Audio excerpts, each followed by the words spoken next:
Chers amis, shalom. La première étape de l'histoire d'Israël s'achève avec Jacob et ses 12 fils. Mais la famille promise à Abraham ne vit pas encore en terre promise.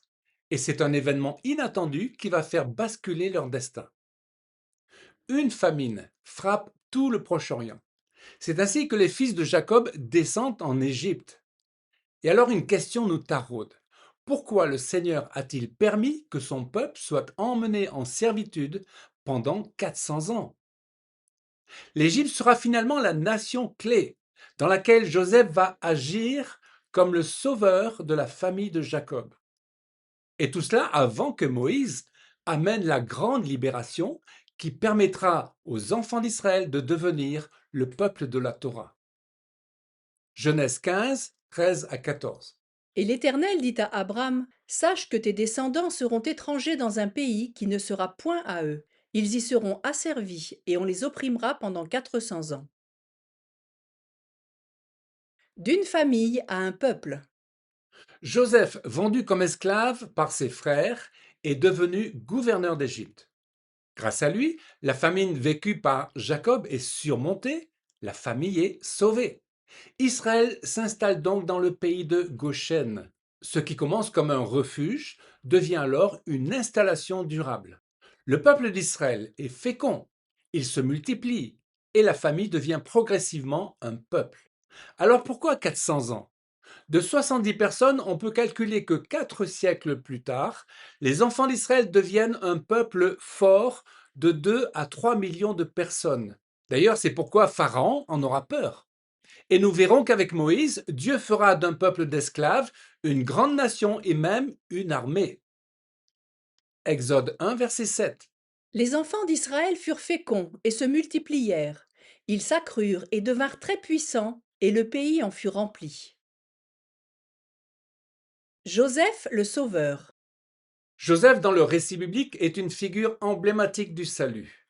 D'abord trahi et vendu par ses frères, il traverse l'épreuve de l'exil et de l'injustice. Mais par la providence divine, il devient gouverneur d'Égypte, sauvant non seulement le peuple égyptien de la famine, mais aussi sa propre famille. En se révélant à ses frères, il leur offre le pardon et la vie, devenant un précurseur du salut qui transforme l'épreuve en bénédiction. Genèse 45, versets 4 à 5. Joseph dit à ses frères, Approchez-vous de moi. Il dit, Je suis Joseph, votre frère que vous avez vendu pour être mené en Égypte. Maintenant, ne vous affligez pas, et ne soyez pas fâchés de m'avoir vendu pour être conduit ici, car c'est pour vous sauver la vie que Dieu m'a envoyé devant vous. Dans son parcours, Joseph préfigure un modèle de rédemption. Il descend dans l'humiliation, jeté dans la fosse, vendu aux Ishmaélites, pour finalement sauver son peuple, un peu à l'image de ce que nous voyons dans le projet de rédemption du Seigneur au travers de l'œuvre de la croix et de la résurrection. Ben Yosef et Ben David. Dans la tradition juive, on parle de deux figures messianiques. Le Messie Ben Yosef, fils de Joseph, est associé à la souffrance, au rejet et à la préparation du salut. Comme Joseph, il est rejeté par ses frères, passe par l'épreuve et agit pour sauver le peuple. Sa mission est celle d'un serviteur qui prépare la délivrance, parfois même au prix de la souffrance ou de la mort. Ésaïe 53, verset 3.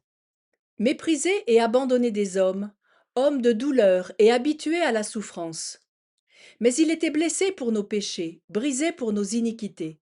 Le châtiment qui nous donne la paix est tombé sur lui, et c'est par ses meurtrissures que nous sommes guéris. Le Messie Ben David, fils de David, représente le roi victorieux. Descendant de David, de la tribu de Juda, il délivre Israël de ses ennemis, rassemble les exilés, rétablit le royaume et inaugure une ère de paix et de justice. Jérémie 23, versets 5 à 6. Voici, les jours viennent, dit l'Éternel, où je susciterai à David un germe juste. Il régnera en roi et prospérera. Il pratiquera la justice et l'équité dans le pays. En ces jours, Juda sera sauvé. Israël habitera en sécurité. Moïse, libérateur et médiateur de l'Alliance.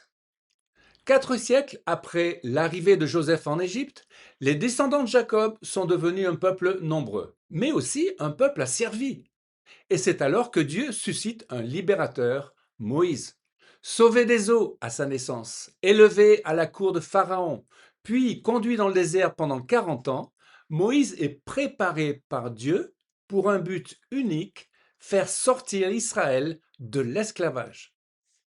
Exode 3, verset 10. Va maintenant, je t'enverrai auprès de Pharaon, et tu feras sortir d'Égypte mon peuple. Par la puissance de Dieu, les plaies frappent l'Égypte, la mer Rouge s'ouvre et le peuple est délivré.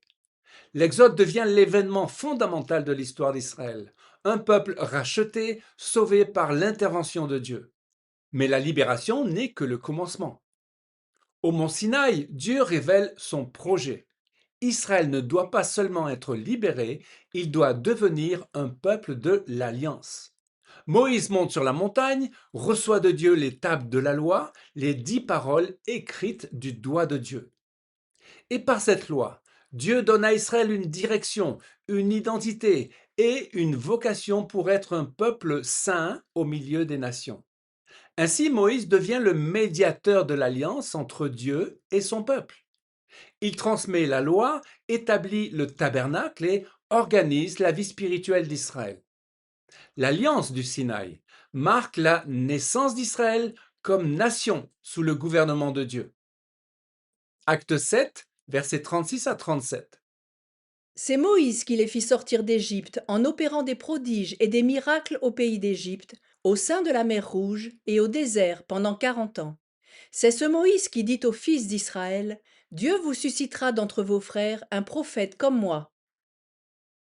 Comme Moïse, Jésus est envoyé par Dieu pour délivrer son peuple, non plus seulement de l'esclavage de Pharaon, mais de l'esclavage du péché. Comme Moïse, il est médiateur d'une alliance, mais d'une alliance nouvelle et définitive. L'Exode annonce donc déjà l'œuvre de Christ. Un peuple libéré, conduit dans le désert et appelé à vivre dans l'alliance avec Dieu. Avec Moïse, Dieu se révèle. Au buisson ardent, Dieu révèle à Moïse son nom et son identité, Adonai, le Dieu vivant qui délivre son peuple et demeure avec lui. Avec Abraham, Dieu fait une promesse et avec Moïse, Dieu se révèle. Je suis celui qui suis. Il agit pour délivrer et faire du peuple juif une nation. Exode 3, verset 15. Tu parleras ainsi aux enfants d'Israël. L'Éternel, le Dieu de vos pères, m'envoie vers vous. C'est mon nom pour l'éternité. Un aspect très profond du nom est le lien avec le temps. Il est l'alpha et l'oméga, celui qui était et qui vient, selon Jean dans l'Apocalypse. Dieu est le maître du temps, il le traverse. Quel lien puissant entre le Tanakh, l'Ancien Testament, et la Nouvelle Alliance. Joseph et Moïse, type du Messie. Joseph sauva la famille de Jacob de la famine et leur ouvrit un refuge en Égypte. En Goshen, sous l'autorité de Joseph, devenu le second de Pharaon, Israël trouve protection et vie. Moïse a délivré son peuple de l'esclavage et l'a conduit dans l'alliance. Il a fait des enfants d'Israël une nation libre, les conduisant vers Canaan, la terre promise. Psaume 106, versets 17 à 21 et 26. Dieu envoya devant eux un homme, Joseph. Pharaon l'établit seigneur sur sa maison et gouverneur de tous ses biens. Il envoya Moïse, son serviteur. Il fit sortir son peuple dans l'allégresse, ses élus au milieu des cris de joie. Tous deux annonçaient celui qui viendrait accomplir pleinement le salut, le Messie. À travers ces deux hommes, Dieu montre déjà comment il agit dans l'histoire. Il prépare le salut, suscite des libérateurs et conduit son peuple vers la promesse. Amen. Avec l'Exode et l'alliance du Sinaï, nous verrons dans la prochaine vidéo comment Israël va entrer dans la nouvelle étape de son histoire, la conquête de la terre promise et la naissance du royaume.